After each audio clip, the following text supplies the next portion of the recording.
The possibilities are endless, but as for Echo Heights, I and I alone do not speak for the band of Penellicut First Nation to which I am a member of, but I speak to the ideals of my own and not of the people.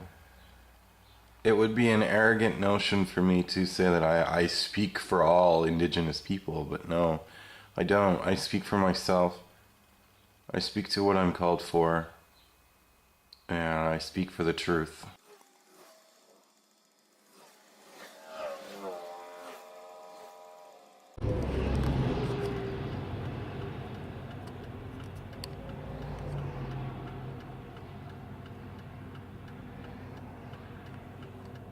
And it's called nationalism. I just want to say that this is the time where Indian peoples are rising above a storm, rather torn between two worlds, the white and the brown. Our biggest strength is overthrowing the white golden crown, giving the middle finger to the rich back in England. A grin and a stare I wave with little care, as I speak to the truth to white privilege that is itself a duty many forgot as they bought a way out through sports, television, and corporate media, a pillar where white-suited men stand rather rapid to bleed the colors of greed, in hopes to consume some more tomorrow. Patriot, pay tribute to genocide of the Indian land keepers that survived residential school, and grotesque testing in Indian hospitals? Juxtapose nationalism forever grip my toes, so the Indian story goes. Like many, we are a city tough and gritty, our blood screams for pretty, bountiful lands of our ancestors. A way of life that carry little strife, a fucking bluff to fluff out the shit of corporate and government, destroying the lands with their pipe dreams. Why does no one hear our native screams? To fall back into a governance of old, filled with stories told to all, before the Mayflower illegally landed, and settlers planted a flag, forced us to sign papers to drag out golden hills looking for cheap thrills, by exploiting Mother Earth, carrying little pride for her very birth. This life is a curse. This typical lyrical pipeline to this state is an illegitimate, fucked up verse. Freedom is now waiting to happen to sharpen the axe of a mind to teach us how to decolonize. Stare deep into my eyes, tell me about your Canadian patriotism I fucking care nothing about. You stare blankly down your snout to my problems as we stand in your way. Indian camps stand like noble champs here on Indian land. Each resistance is built in the direct path of pipelines, so fucking honor those front lines. The path leads us towards wrath on this new age fucking warpath. Canoes at the ready to block those tankers. Bankers shout on every version of Wall Street, calling us terrorists, terrorizing our capitalistic method to lie. Planning a railroad tie between two delusional nations, praying to a god that our culture morals will die. Nationalism makes me sick, get rid of it quick, flip that map, zap it away today. I get a front row seat watching on as the tick eats up the world today. I'm the Indian squire reaching higher, living here in the kingdom in so-called Canada, you racist police state pig.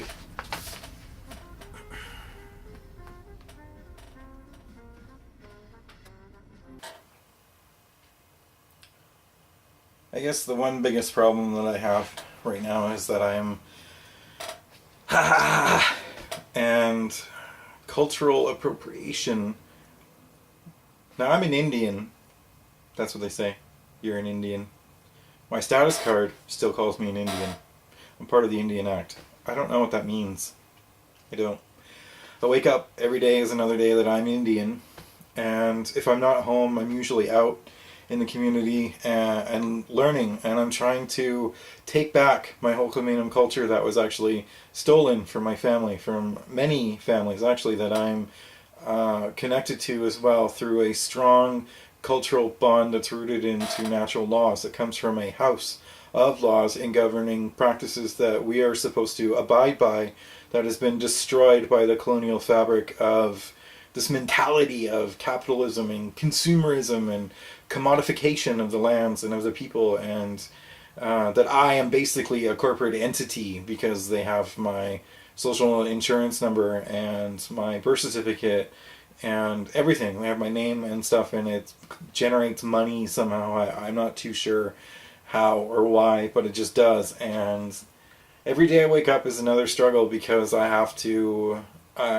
greet people that are otherwise they're not educated into the reality of Indigenous peoples that they face every day when it comes to white people that are living in this fallacy, this bullshit lie that two countries have created, and America celebrated their independence from the British nation way back when, and then Canada created a confederation as well, and they have their confederacy, and it's just a mess, and there is cultural appropriation everywhere within anything that I do, and there is so much knowledge that I have to unlearn from the white educational system that has just become a terrible bind, because I find myself actually trying to fight my way back into an educational system that otherwise considers me marginalized, and they want to culturally appropriate everything and teach people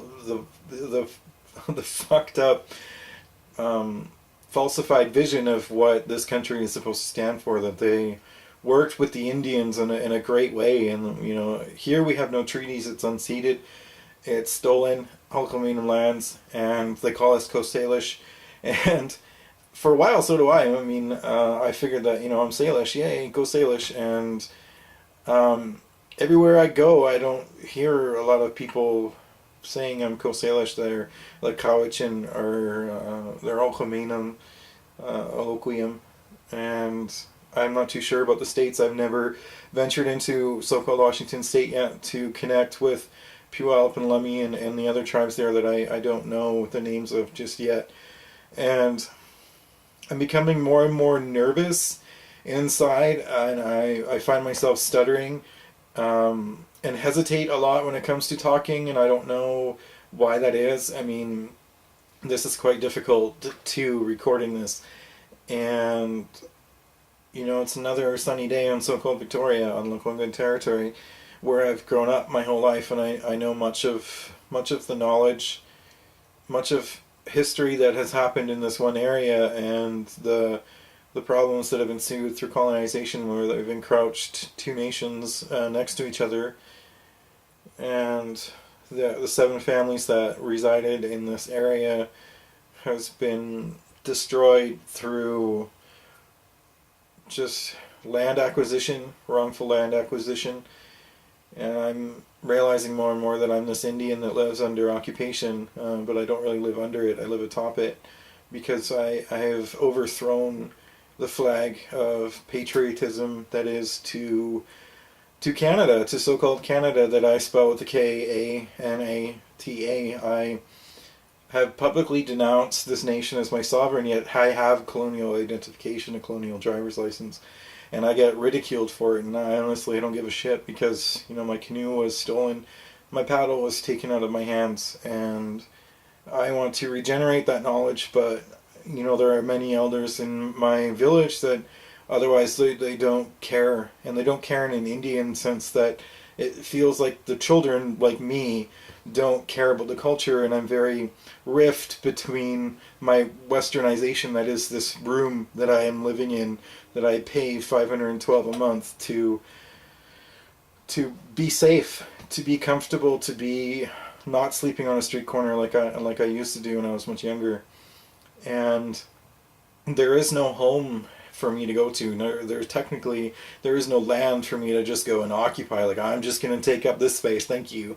Because it's a sovereign nation, and they expect things that I otherwise don't understand, that I'm not allowed, and I don't know why. So I'm struggling, and I'm ridiculed every day for everything that I do, for the way I look, for what I eat. Oh, I eat meat, and I eat cans of salmon, yeah, and I found a dip net that's sitting behind me that I want to and hope to repair and try and take back my sovereign rights to get my own food, and realize that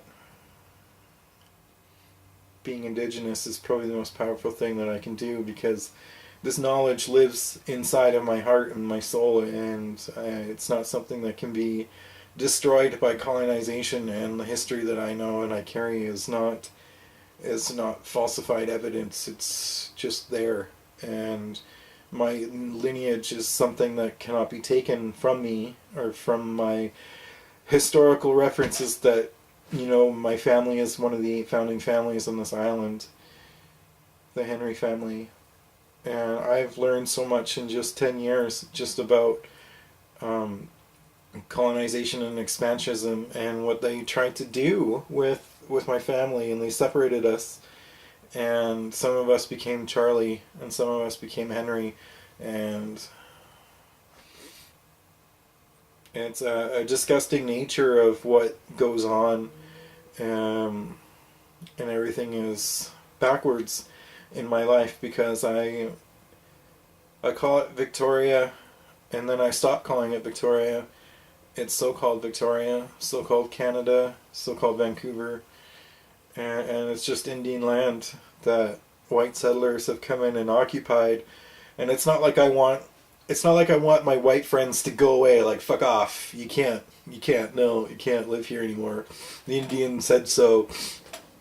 Like, that's not, it's this mentality of white capitalism and white consumerism that I want to be eradicated. But it's like, how do I do that when I perpetuate this very fabric of a system that I despise, that I loathe, because I'm wearing it, and I drive it, and I'm talking to it, and it's just the destruction and chaos of capitalism that I just have to be anti-capitalist in whatever way possible and try and do the best that I can with what I have, with what I was gifted by white society, and that I'm not in poverty, and that's just the way that it has to be, that I don't see myself as impoverished. It's this classism society that does, and I will do my best. Every day I will wake up. It'll be another day that I'm Indigenous, and it will be a good day. And that's my truth. That is my reality, being Indigenous.